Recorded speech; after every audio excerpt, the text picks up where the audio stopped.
Will the House please come to order and members kindly take their seats? Good afternoon. The devotional today will be led by Representative Greer of Bennington. Thank you. Good afternoon, members. Come on, let's a little more energetic. Come on, good afternoon. There we go, there we go, there we go. Love it. So today's devotional I'm going to be dedicating to looking at perspective, because perspective always changes. And we gain perspective when we undergo a series of ordeals or a continuum of moments that shape our views on the world around us. Most people will think, though, that perspective is shaped by age or time, but the best perspective happens in little spurts, quick events that change our trajectory forever. And so I wrote up a few ideas that have changed my perspective, and I thought about for a while, what would I choose to write about? Because obviously you can't pinpoint just one thing. And the one story that resonated with me the most, I'm going to tell you guys today because I think it's most applicable to us as an elected body. It was my junior year of high school. And as you can imagine, all good things happen in junior year of high school. But it was our class president elections, and it was going down. We were gonna have a tough election, and I was running for class president again. And I actually did probably the most politically cordial thing that any high schooler running for an office would do, which is that I went around and asked the people that might run if they wanted to run, because I would be willing to step aside. I thought that was the most gracious thing to do at that moment in time. Until one day we were sitting in English class, and I found out that one of my good friends, and I should mention that she was not my good friend when all this happened, or before that, but now we're great friends, that I found out she was gonna run against me. And I hope she's watching this right now because I love her. But Katie, girl, I'm gonna call you out on this one. So I walked up to her when I found this out, and I asked her why was she running now? After, again, I thought I had so generously asked, her and others if they wanted to run. And she said, and I just remember it was the facial expressions, the lips, the tilt of the head, and it was just kind of this rage almost in her eyes. And she said, I deserve this. And you can imagine my reaction after she said that and after class ended. But instead of letting the anger consume me in that moment in time, I told myself, I'm gonna get out there. And instead of thinking I deserve this, I'm gonna earn it. I did not win, just FYI. Just gonna throw that out there. But from that moment on, I did believe that you had to earn things such as that. And by changing my perspective to you earned something rather than you deserved something, it changed my attitude and my outlook, my perspective on things. But of course, most people would say, well, how can you say that someone doesn't deserve kindness, happiness, love, et cetera, you can fill in the blank with that. But think about when you say, and you change it to someone earns those things, why do they earn it? How do they earn it? They earn it because they are human, because they are of the same flesh and blood as I. We are neighbors and we are friends, and they have earned my love. They have earned to be happy by bringing peace to those around them simply by being who they are. They have earned my whole world to be kind to you because we feed each other's energy. So rather than begrudgingly say, well, I have to be nice to you because you deserve respect, you deserve my love and all this, they've earned it in all the ways possible. So as we sit in our seats in this chamber today, in our committees and any other place that our power holds meaning and weight, I want you to ask, what did I do to earn to be in this place, in this moment? Not why you should deserve to be in this place at that moment. If you can change your perspective, it will change you in all the best ways possible too, members. Thank you.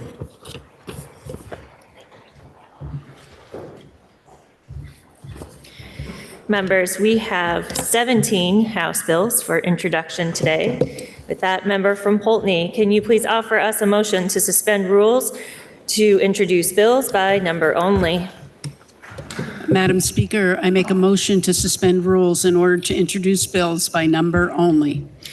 The member from Poultney moves that we suspend our rules to introduce bills by number only. Are you ready for the question? If so, all those in favor, please say aye. Aye. All those opposed, please say nay. The ayes appear to have it. The ayes do have it, and you have suspended rules to introduce bills by number only. Please listen to the first reading of bills by number only. H 688, To General and Housing, H 689, to Human Services, H 690, to Transportation, H 691, to Healthcare, H 692, to Education, H 693, to Government Operations and Military Affairs, H 694, to Government Operations and Military Affairs, H 695, to Government Operations and Military Affairs, H 696, to Government Operations and Military Affairs, H 697, to Government Operations and Military Affairs, H 698, to Education, H 699, to Commerce and Economic Development, H 700, to Government Operations and Military Affairs, H 701, to Education, H 702, to Judiciary, H 703, to Judiciary, and H 704. to General and Housing. Members, we have a joint Senate resolution to take up at this time. JRS 33 is a joint resolution to provide for a joint assembly to hear the budget message of the governor. It was offered by Senator Perchlik and was read and adopted on the part of the Senate. Please listen to the reading of the resolution. Resolved by the Senate and House of Representatives that the two houses meet in joint assembly on Tuesday, January 20, 2026 at 1 o'clock in the afternoon to receive the budget message of the governor. Now you have heard the reading of the resolution, and the question is, shall the House adopt the resolution in concurrence? Are you ready for the question? If so, all those in favor, please say aye. Aye. All those opposed, please say nay. The ayes appear to have it. The ayes do have it, and the resolution is adopted in concurrence. Are there any announcements? Member from Fairfield. Thank you, Madam Speaker. A little over 5.5 million years ago, the Messinian salinity crisis occurred, resulting in the Mediterranean Sea going completely dry for hundreds of thousands of years. The Zanclean flood then refilled the entirety of the sea in over a period of just mere months. And I know what you're thinking. Why is this dude giving me a history and geology lesson on a random Thursday at the legislative session? And that's a great question. The reason is because I need to give you a visual of something so grand and amazing, such a powerful force of nature that it seems unfathomable to our minds. It might be challenging for some to truly visualize this massive amount of water flying in from the Atlantic over the Straits of Gibraltar, but I think we can all agree that it would have been quite the sight to see. I mean, seriously, an entire seabelt basin filled in a matter of months. So now that you have this visual in mind, this powerful event with millions upon millions upon millions upon millions of gallons of water filling the mighty Mediterranean in what amounts to mere moments, I want you to take that image and multiply it by 100. Hard to imagine? Not really. Because right here we have, well, not really, because though more of a whirlwind than a catastrophic flood, we have a force right here in our presence that dwarfs this major geological event, and today is his birthday. Madam Speaker, would you thank you for some laughs. I worked hard on this. Madam Speaker, would the body help me wish a happy birthday to my good friend and our very own force of nature, the youngest member from Bennington. We love you, buddy. Happy birthday, member.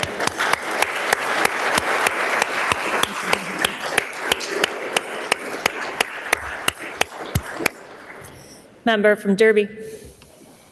Thank you, Madam Speaker.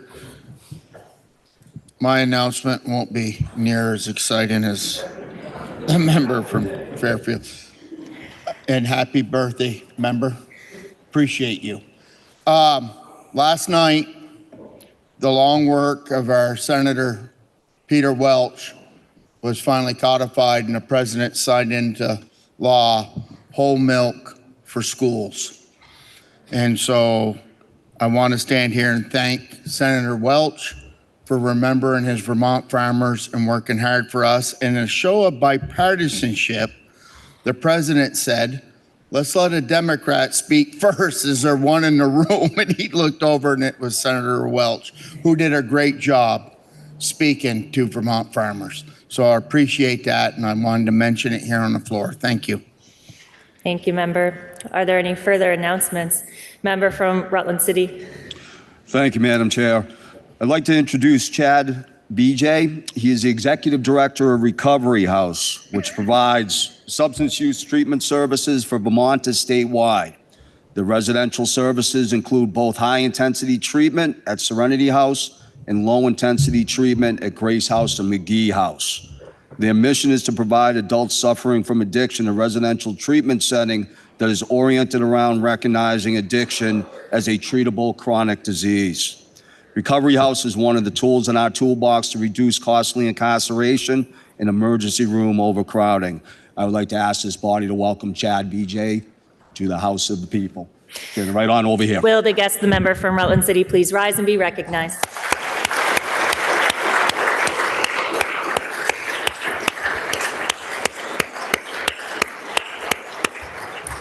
Member from Bennington. Well, I have to thank the member from Fairfield for that lovely, and I did not know where that was going, but wonderful speech. I have to say, though, that there's another member of this incredible body who has a birthday today. We are birthday twins. She is one of my favorite people in this chamber, and I hope that we can wish her a happy birthday. Her name also, and I will not talk about characters of members, her name also happens to start with a W, and she's the member from Colchester. So can we please wish her a happy birthday as well? Happy birthday, member.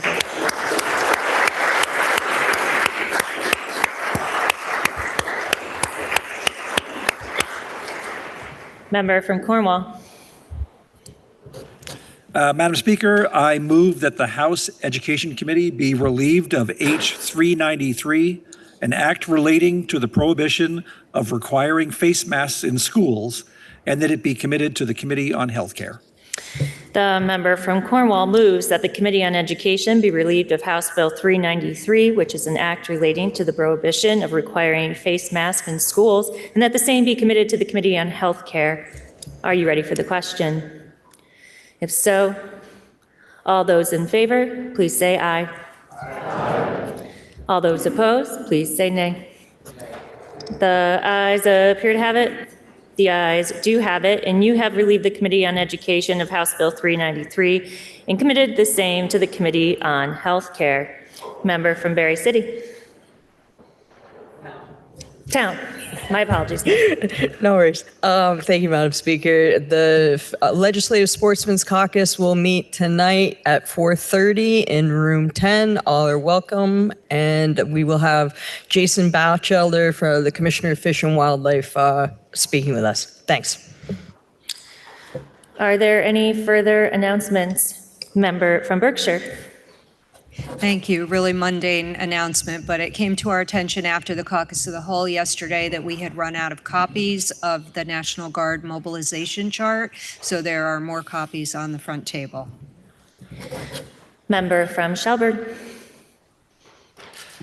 Thank you, Madam Speaker. I invite the body to come to the first meeting of the Caucus for Vermont's Economy. We will meet tomorrow, Friday at noon in room 10. Hope to see you there. Member from Calais. Madam Speaker, I move that the Committee on General and Housing be relieved of House Bill 334, which is an act relating to limiting employer restrictions on individuals separating from employment, and that the same be committed to the Committee on Commerce and Economic Development. The member from Calais moves that the Committee on General and Housing be relieved of House Bill 334, which is an act relating to limiting employer restrictions on individuals separating from employment, and that the same be committed to the Committee on Commerce and Economic Development. Are you ready for the question? If so, all those in favor, please say aye.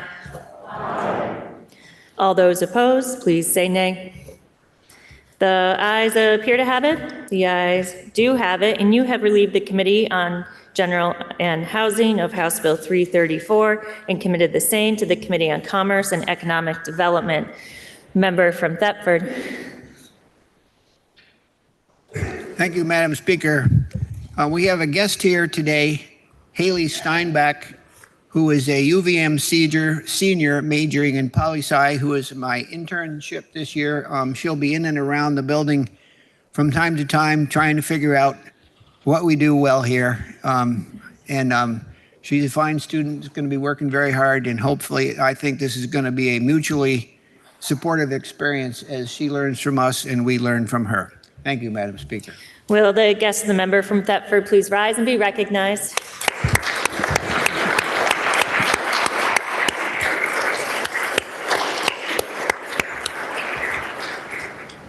Are there any further announcements? Seeing none. Orders of the day. Members, we will begin with House Bill 649, which is an act relating to captive insurance companies. The bill was referred to the Committee on Commerce and Economic Development, which recommends that the bill be amended as printed in today's calendar. The member from Bethel, Representative White, will speak for the committee. Please listen to the second reading of the bill.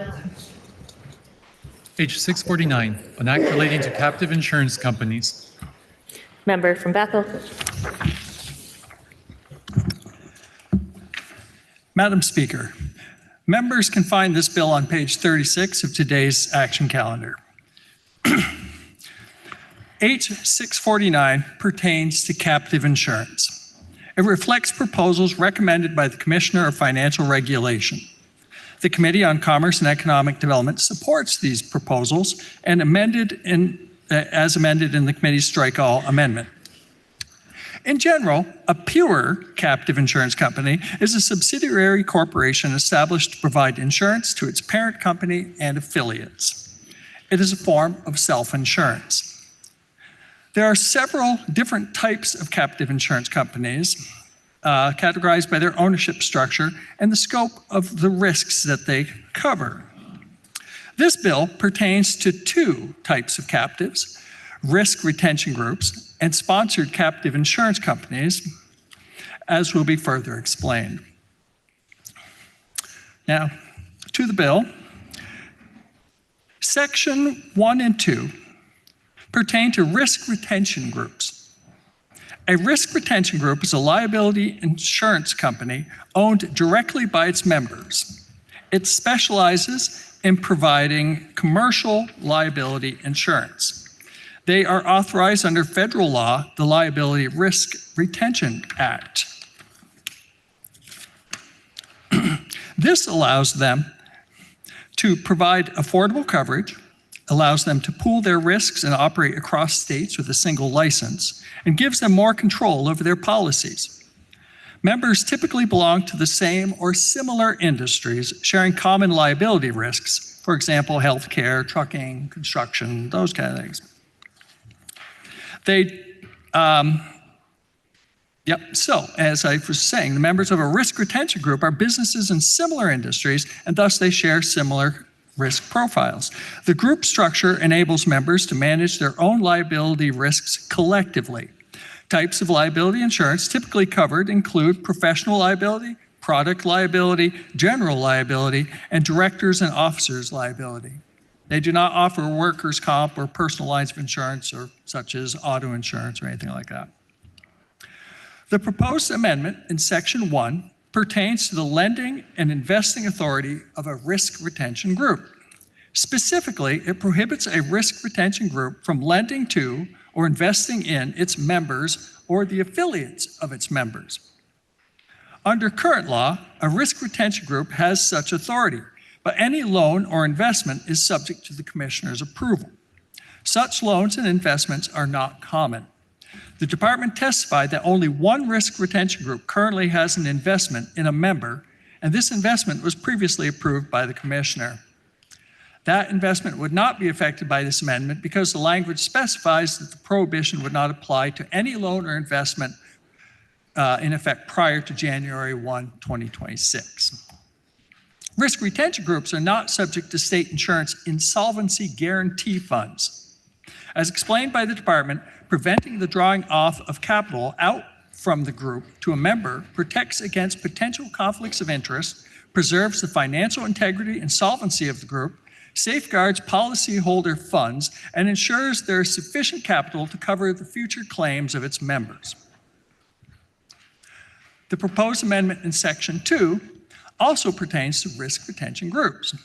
The amendment is to an existing captive insurance law concerning the filing of annual reports and statements with the department. Existing law requires risk retention groups, unlike other captive insurance companies, to report their annual statements pursuant to Vermont law that pertains to insurance companies generally. The proposed amendment instead requires risk retention groups to file annual and quarterly statements in the NAIC, National Association of Insurance Commissioners, report form, annual statement convention blank, and include a signed jurat page. There's a word for our members if you don't know what a jurat page is. It's a notarial certificate on a document. It's when you have the notary certify your copy saying that you were personally there. So it includes a signed jurat page and actuarial certificate. It also includes specific due dates for the filing of the quarterly returns. Current law does not require the filing of quarterly statements. However, the department testified that that is, in fact, its current practice. Therefore, the proposal here essentially codifies current departmental practice. As in current law, but in a different subsection of the statute, the proposed amendment in subsection I specifies that a risk retention group's regulatory financial filings are not confidential and must be filed with the National Association of Insurance Commissioners. This is because risk retention groups operate across state lines, and such transparency is required under federal law for the benefit of all state regulators and interested parties. Section 3, pertains to sponsored captive insurance companies and their protected cells. A sponsored captive insurance company is a specialized entity established by a sponsor, such as a commercial insurer, insurance broker, or trade organization. And it provides captive insurance benefits to unrelated businesses, known as participants. The sponsor provides the initial capital and surplus required by DFR and handles administrative, underwriting, and compliance functions. The participants pay a fee and premiums to the sponsor in exchange for customized coverage. Sponsored captives typically use a segregated cell, called a protective cell, structure. This legally separates the assets and liabilities of each participant from the general account and from other participants' cells. Risks and liabilities are not shared among the participants. To give you an analogy, the sponsored captive insurance company is like the owner of an apartment building who maintains it and makes sure every apartment is safe and secure.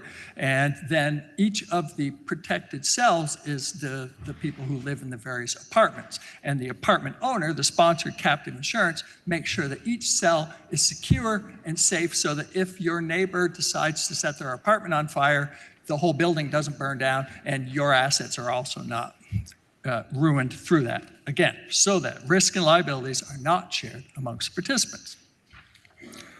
The proposed amendment would enact a new statute that requires that each protected cell must file within 30 days of commencing business a statement under oath or affirmation certifying that the cell possessed the requisite funding prior to commencing business, including any required collateral in accordance with the cell's approved plan of operation.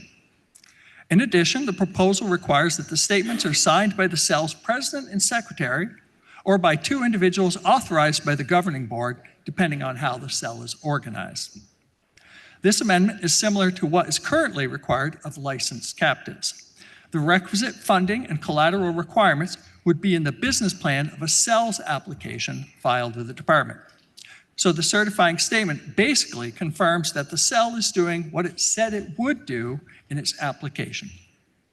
Section 4 makes the bill effective July 1st, 2026.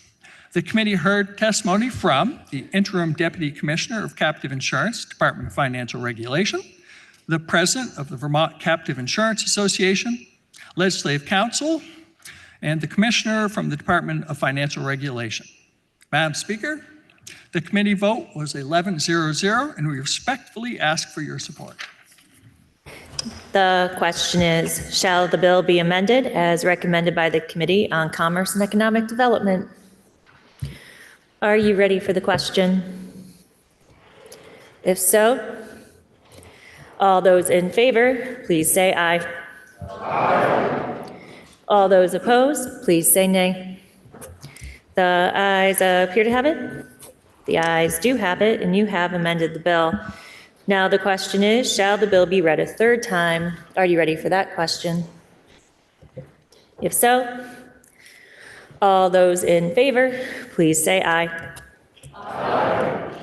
All those opposed, please say nay. The ayes appear to have it. The ayes do have it, and third reading is ordered. Next is Senate Bill 60, which is an act relating to establishing the Farm Security Special Fund to provide grants to farms for farm losses due to weather conditions. The bill was referred to the Committee on Agriculture, Food Resiliency, and Forestry, which recommends that the House propose to the Senate to amend the bill as printed in today's calendar. The member from Westminster, Representative Bosland, will speak for the committee. And carrying an appropriation, the bill was then referred to the Committee on Appropriations, which recommends that the report of the Committee on Agriculture, Food Resiliency, and Forestry be amended as printed in today's calendar. The member from Waterbury, Representative Stevens, will speak for that committee. Please listen to the second reading of the bill. S60, an act relating to establishing the Farm Security Special Fund to provide grants for farm losses due to weather conditions. Member from Westminster. Thank you, Madam Speaker. The Farm and Forestry Operations Security Special Fund is something that we've been working on for a long time. We actually passed it out of our committee in April, and we're very happy to see it coming to the floor at this time. Vermont's ability to thrive in these times of changing climate depend on our farms' ability to grow local food. After the second round of devastating flooding 2 years in a row that occurred in 2024, a group of farmer organizations began working on a permanent and predictable system for providing farmers with financial support to recover from weather-related losses. Federal disaster programs like crop insurance and disaster assistance aren't designated for farms like ours in Vermont, and funding support from Congress arrives extremely slowly, if at all. Vermont's farms are falling through the federal gaps, leaving our farms shouldering significant losses year after year. Farm and forest sector losses due to extreme weather from 2023 to 2025 are estimated at 94 million. This includes losses from the late spring freeze in May 2023, flooding in 2023, and 2024 estimated forest sector losses reported by Forests, Parks, and Recreation, and farmers' drought-related losses in 2025, as reported to the Agency of Agriculture, Food, and Markets. This figure doesn't include the losses from other extreme weather events like frosts, freezes, and high winds. The Committee for Agriculture, Food, and Forestry heard testimony recently that 2025 was a difficult year for drought, with all 14 Vermont counties being impacted, continuing the trend of extreme weather causing substantial losses to farmers and forestry businesses. Many of the organizations supporting S60 have provided direct services or support to farms in times of emergencies, and use those lessons to propose a program that is responsive to farmers' specific needs, equitably distributed, easily accessible, and provides meaningful and immediate financial support. The The Farm and Forestry Operations Security Special Fund was designed based on the experiences of and input from all types of farmers and the forest sector, conversations with community members in all corners of the state, and through conversation with folks within the Agency of Agriculture who helped administer the BGAP program for farms. It's been fine-tuned by the Senate Ag Committee and passed with unanimous support from the Senate, both out of committee and on the floor. The House Committee on Agriculture, Food Resiliency, and Forestry have added forestry, a component of the House version of the bill that was not in the Senate's version, and that is an essential part of our working landscapes. S60 will establish a Farm and Forestry Operations Security Special Fund to provide payments for farm and forest business losses due to extreme weather conditions. The fund would be managed by the Vermont Agency of Agriculture, Food and Markets. The bill would set up a review board that would review applications for awards, assess the accuracy and validity of the applications, and recommend to the Secretary applicants who could receive payments within 15 days of application. The Secretary of Agriculture will award payments of up to 50% of uncovered losses to farms or forestry operations that have incurred financial losses or expenses due to eligible weather conditions. Payments are capped at 5% of funds appropriated in a given year, up to $150,000 per application. S60 sets up this program. There is a separate appropriation request for funding it. The amount of funding it will receive will be determined later this session during budget review. The state has substantial interest in securing the future of our working lands and supporting the people who care for them. S60 is not only about providing farms and forestry businesses with immediate disaster relief, but about investing in and protecting Vermont's food security, rural economies, and climate resiliency. We're encouraged by the support that S60 has earned so far and ask for the House's continued support. I'm now going to walk you through the bill, which you can find on page 38 of the calendar. As I said in my floor speech, our version is almost identical to the Senate with only two small changes, not that small. One of them was we added forestry, and we also changed grants to payments to make it less cumbersome for farmers to receive them. All right, so if you look at Section 1, Section 1 starts out recognizing that Vermont farms and forestry operations have experienced frequent crop losses due to severe weather-related disasters.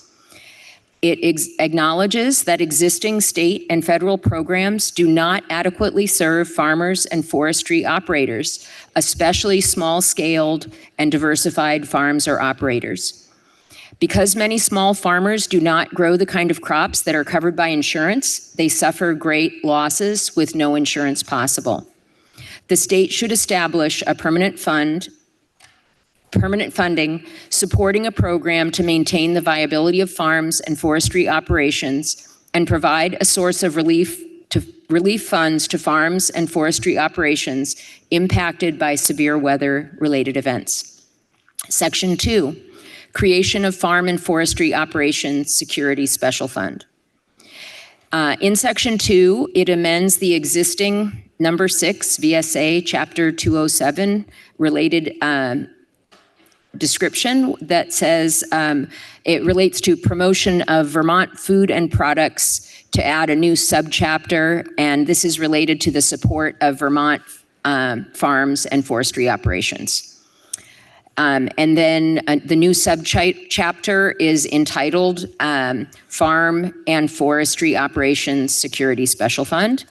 The subchapter begins with the definition section SVSA 4631, and they define key terms. So they define what is an eligible weather condition, what is an abnormal freeze condition, what is a farm, what is a forestry operation. After the definitions, the bill creates the Farm and Forestry Operations Special Fund and says that it will be administered by the Agency of Agriculture, Food and Markets. The bill then specifies in SVSA 4633 how assistance will be made from the fund. Under 4633A, the Secretary of Agriculture will award payments from the fund to farms and forestry operations that have incurred financial losses due to eligible weather conditions. And this was actually in this section is where we amended it in the House Agriculture Committee to make it payments rather than grants, because this is less cumbersome in terms of the requirements on the farmers and would get the funds to them more quickly. The payments shall be made in amounts of up to 50% of the uninsured or uncovered losses due to eligible weather conditions, up to a maximum of 5% of the undesignated unreserved monies in the fund, up to a maximum of $150,000 per year, per farm or forestry operation. The Secretary may verify claimed losses through site visits or reliance on available weather data. And losses are reimbursable, losses that are reimbursable under the program are listed in 4633A4 and include wages, lost income from destroyed crops or timber, debt payments, replanting costs, feed replacement costs, equipment repair, and forest and farm road repair. Under 4633B, the Secretary shall develop an application for fund awards, including a required year-end report of farm and forestry operations income, and also losses due to weather conditions. Applications for awards will be open until all funds are exhausted. All applications will be reviewed for eligibility within 15 days of receipt of a complete application. The Farm and Forestry Operations Security Special Fund Review Board shall recommend to the Secretary whether an applicant should receive an award. If there is a recommendation, the Secretary shall issue the award within 15 days of the receipt of the recommendation. One of the reasons we want this to pass is so that farmers can get the money in a timely way, because we're still looking at weather-related events from 2023 and 2024 that the farmers haven't gotten the funds to replace them for. So this timeliness of it is very important. The House Agriculture Committee authorized the Secretary of Agriculture to use up to $67,500 from the fund for administering awards. That is a half-time salary for an administrator if that is needed. The bill creates the Farm and Forestry Operations Security Special Fund Review Board in 6 VSA 4634. The board is attached to the agency and is comprised of the Secretary of Agriculture or a designee, the Commissioner of Forests and Parks or a designee, the State Chief Recovery Officer or a designee, 3 representatives of 3 agricultural organizations who can demonstrate expertise in dealing with all sizes and types of farm in Vermont, 2 farmers who have received relief funding, and 2 forestry operators. The bill provides that the non-ex officio members shall serve 3-year terms, but the terms will be staggered to begin with. Under 4634D, the board is directed to review applications for assistance, recommend awards, and annually review the application process. When our committee originally passed this, it was with the effective date July 1, 2025. We voted this out of our committee in April with a vote of 800. We took testimony from 17 different people. Hang on one second. Oh, here we go. The owner of Tamarack Hollow Farm, the executive director of Professional Logging Contractors of the Northeast, chief operations officer of the Agency of Food and Markets, the president of the Vermont Farm Bureau, vegetable and berry specialist from UVM Extension, farmer from Maple Wind Farm, risk management outreach specialist and farm teams advisor from the White River Natural Resource Conservation District, policy director from NOFA Vermont, Diggers Mirth Collective Farm, deputy chief counsel of the Office of Legislative Counsel, state forester and director of the Forest Division, Department of Forest Parks and Recreation, Forest Economy Program Manager, Department of Forest, Parks and Recreation, Farm Business Specialist, Intervale Center, Executive Director, Connecticut River Watershed Farmers Alliance, Policy Director, Rural Vermont, and Farm and Crop Insurance Agency Vice President from the Vermont Farm Bureau. And now speaking for the Committee on Appropriations, member from Waterbury. Thank you, Madam Speaker. I'll be reporting out an amendment by the Appropriations Committee to S60. We would like to thank the Agriculture, Food Resiliency, and Forestry Committee for meeting with us in December to get up to speed on this bill as it passed last session, and to Legislative Council for helping us to craft this amendment. There are 10 instances of amendment which appear in today's calendar. The first, in Section 1, Findings, in Subdivision 1, after the words "and other" and before "disasters," by striking out the phrase "climate-fueled" and inserting in lieu thereof "weather-based." We decided to change this after a long discussion last December, acknowledging that the word climate is a target for the federal government in different policies throughout the country. And in defense of this program, which we viewed as incredibly essential for our farmers, we decided to change that, or we're proposing to change that to weather-based. And in Subdivision 4, capital A, after food security and before resilience, rural economic, and by striking out the word climate. And in Subdivision 4C, after operations impacted by and before the period, by striking out climate emergencies and extreme weather and inserting in lieu thereof weather-based emergencies. Second instance of amendment in Section 2, 6 VSA Chapter 207 in a new subchapter heading by striking out Subchapter 4 and inserting in lieu thereof Subchapter 5, which corrects the fact that that's a reference to this program. Instance of amendment the third in Section 2, 6 VSA Chapter 207 in Section 4631 in the section heading by striking out 4631 and inserting in lieu thereof 4641. This is a result of legislation that passed last year that took those sections that are being changed in the next several instances and just renumbering them from the original draft in the bill that passed last April. In the fourth instance, Section 2, 6 VSA Chapter 207 in Section 4631 in Subdivision 3 by striking out 4634 and inserting it in lieu thereof 4644. Fifth instance, in the same section, in Section 4632 in the section heading by striking out 4632 and inserting in lieu 4642. And in the sixth instance of amendment in Section 2, 6 VSA Chapter 207 and Section 4633 in the section heading by striking out 4633 and inserting in lieu thereof 4643.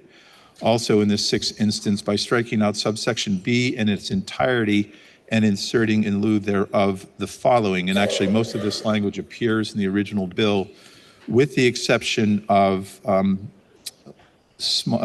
number 3, which is, but I'll read the whole thing. The Secretary shall develop a streamlined application for awards under this section that shall include a brief description of the damage that occurred. That's number 1. Number 2, attestation of an eligible weather condition or event. Section 3, and this is the new language, a list of any state grants or loans received for the purposes of the farm or forestry operation business in the past 5 years, to include amount, source, and purposes of the funding received. And this language was taken from an amendment that passed unanimously in the Agricultural Committee. We just decided to add it to this one as long as we were making these other amendments.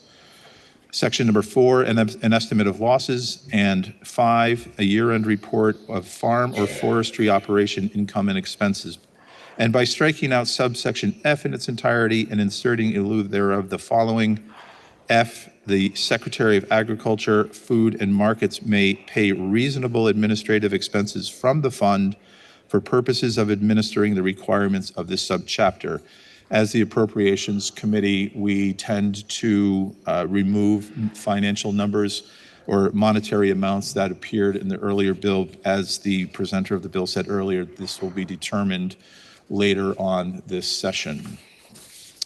Seventh, in Section 2, 6 VSA, Chapter 207, in Section 4634, in the section heading by striking out 4634 and inserting in lieu thereof 4644.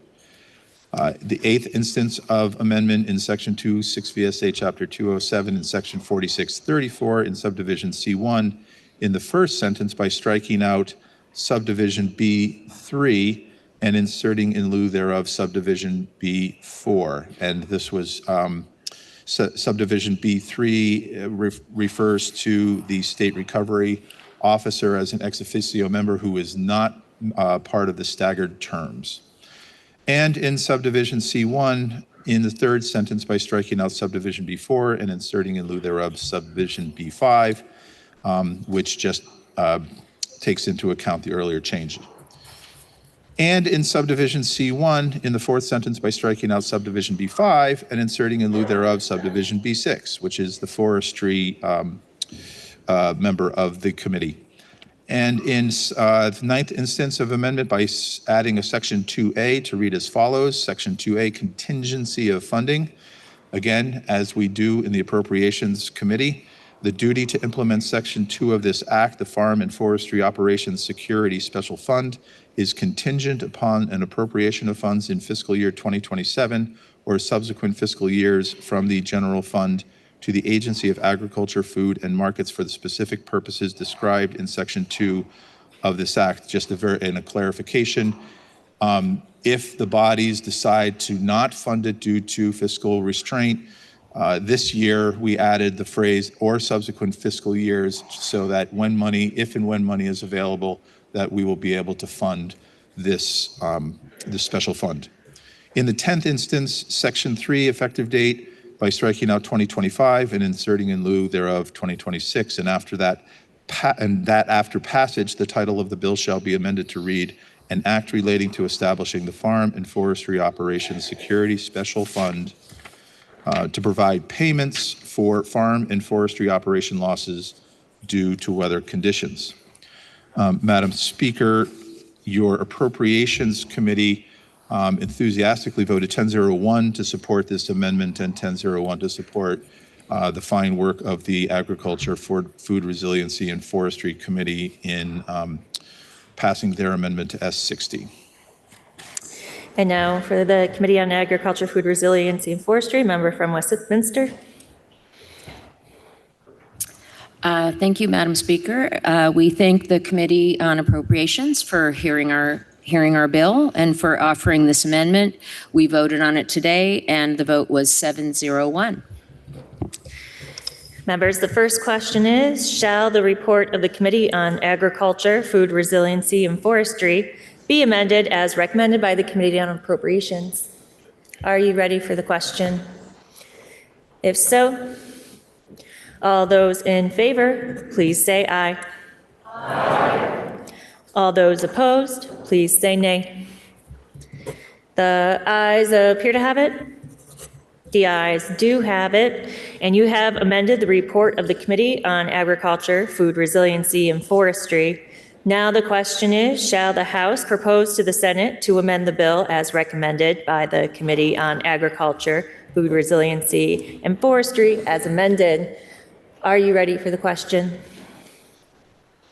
If so, all those in favor, please say aye. Aye. All those opposed, please say nay. The ayes appear to have it. The ayes do have it, and you have proposed to the Senate to amend the bill. Now the question is, shall the bill be read a third time? Are you ready for that question? If so, all those in favor, please say aye. Aye. All those opposed, please say nay. The ayes appear to have it. The ayes do have it, and third reading is ordered. Members, the final item on our action calendar today is House Resolution 11, which is a House resolution authorizing limited remote committee voting through the remainder of the calendar year 2026. The resolution has been read and appears in yesterday's journal. The question is, shall the House adopt the resolution? Are you ready for the question? If so, all those in favor, please say aye. All those opposed, please say nay. The ayes appear to have it. The ayes do have it, and the resolution is adopted. Members, that completes the orders of the day. Are there any announcements? Seeing none.